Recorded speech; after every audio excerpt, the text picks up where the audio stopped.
Hello friends, welcome to another video. तो आज हम पढ़ने वाले हैं एक्सरसाइज नंबर 3.3। तो एक्सरसाइज 3.3 का क्वेश्चन नंबर 1 है हमारा। हमें ये एक मैट्रिक्स दे रखी है। तो इसमें पूछा है हमें एक से एक क्वेश्चन नंबर 1 में कि इस मैट्रिक्स का हमें परिवर्त ज्ञात करना है। परिवर्त बोले तो अगर कोई मैट्रिक्स हमारी ये है, इसका डैश, इसको डैश को भी हम परिवर्त बोल सकते हैं, ठीक है। तो इसको डैश कैसे ज्ञात करते हैं, देखो। अगर ये हमारी कोई मैट्रिक्स है ए इज इक्वल टू, हम इसको ए बराबर लेट कर लेते हैं 5 1/2 और -1, ठीक है। ये हमारी मैट्रिक्स है। अब हमें इसका डैश ज्ञात करना है, यानी इसका ए डैश मीन्स ए का परिवर्ताव्य। तो ए का परिवर्ताव्य क्या हो जाएगा हमारा। तो इसके ना जो कॉलम होता है उसको चेंज कर देते हैं, ठीक है। कॉलम को रो को कॉलम बना देते हैं हम, ठीक है। परिवर्त का मतलब ये होता है, जैसे इस ये है 3/1 का, क्योंकि इसमें 1 2 3 रो हैं इसमें, ठीक है।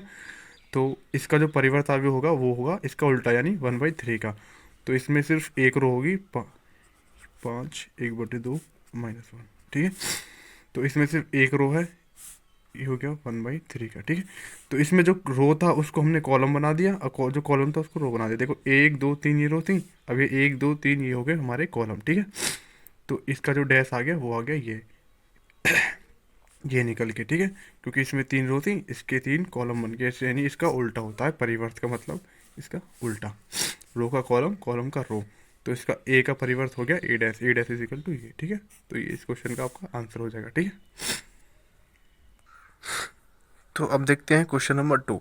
तो मतलब फर्स्ट का सेकंड पार्ट। तो सेकंड पार्ट हमारा, ये हमें कोई मैट्रिक्स दे रखी है, ये वाली 2/2 की, इसका ऑर्डर है 2/2, ठीक है। तो हमें इसका परिवर्त निकालना है। तो परिवर्त मतलब इसका जो ये कॉलम है, 1 2, ये 2 कॉलम है, इनको हमें रो बना देना है, रो का कॉलम बना देते हैं, ठीक है। परिवर्त का हमें मतलब ये हमें यही पता है। तो सबसे पहले इसको ए बराबर लेट करेंगे, ए बराबर मानेंगे, तो जगह 1 -1 2 और 3, ठीक है। तो इसका ए डैश हो जाएगा, नहीं परिवर्त को ना, परिवर्त का चिन्ह होता है डैश, ठीक है। तो ए डैश को हम लिखेंगे 1। ये कॉलम है, इसको हम लिखेंगे ऐसे करके, ये कॉलम को ऐसे करके रो में लिखेंगे 1 और 2 हो जाएगा।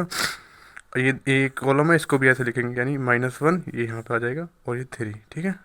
यानी इसको उल्टा कर दिया, इसको ऐसे लिख दिया और इसको भी ऐसे लिख दिया, ठीक है। इसको ऐसे लिखा और इसको भी ऐसे लिखा सेकंड लाइन में, ठीक है। तो रो का कॉलम, कॉलम का रो। तो ये हमारा ए डैश आ गया इस क्वेश्चन का, ठीक है। तो ये इस क्वेश्चन का आंसर हो जाएगा। तो अब देखते हैं क्वेश्चन नंबर 3। तो क्वेश्चन नंबर 3 है हमारा, ये मैट्रिक्स है हमारी, इसका ऑर्डर है 3/3, ठीक है। तो हमें इसका परिवर्त निकालना है, परिवर्त आव्यूह निकालना है, परिवर्त मैट्रिक्स यानी डैश निकालना है। तो सबसे पहले ए बराबर इसको लिख लेंगे, ए बराबर है -1 5 6 √3 5 6 2 3 और -1, ठीक है। सबसे पहले हमने इसको ए बराबर लिख लिया। अब हमें क्या करना है, अब हमें इसका परिवर्त निकालना है, यानी इसका ए डैश निकालना है। तो ए डैश करने के लिए इसकी जो कॉलम है ना उनको रो में लिख दीजिए। देखो ये कॉलम है, इसको ऐसे लिख देंगे फर्स्ट लाइन में, यानी पहली रो में। ये वाला कॉलम है, इसको सेकंड वाले में यहाँ पे लिख देंगे, और ये थर्ड कॉलम को इस वाले रो में लिख देंगे, यानी कॉलम का रो बना देंगे हम। उसी का मतलब तो परिवर्त होता है। तो -1, फिर ये आ जाएगा √3 और 2, ठीक है। इस वाली लाइन को हमने ऐसे लिख दिया। अब इस वाली लाइन को ऐसे लिखेंगे, तो 5 5 और 3, ठीक है। ये वाली लाइन ऐसे लिख दी। अब इस वाली लाइन को ऐसे लिख देंगे यहाँ पे 6 6 और -1, ठीक है। तो इसका जो डैश हो जाएगा, यानी इसका जो परिवर्त आव्यूह हो जाएगा वो हो जाएगा ये, ठीक है। ये इस क्वेश्चन का आंसर हो जाएगा। तो ठीक है।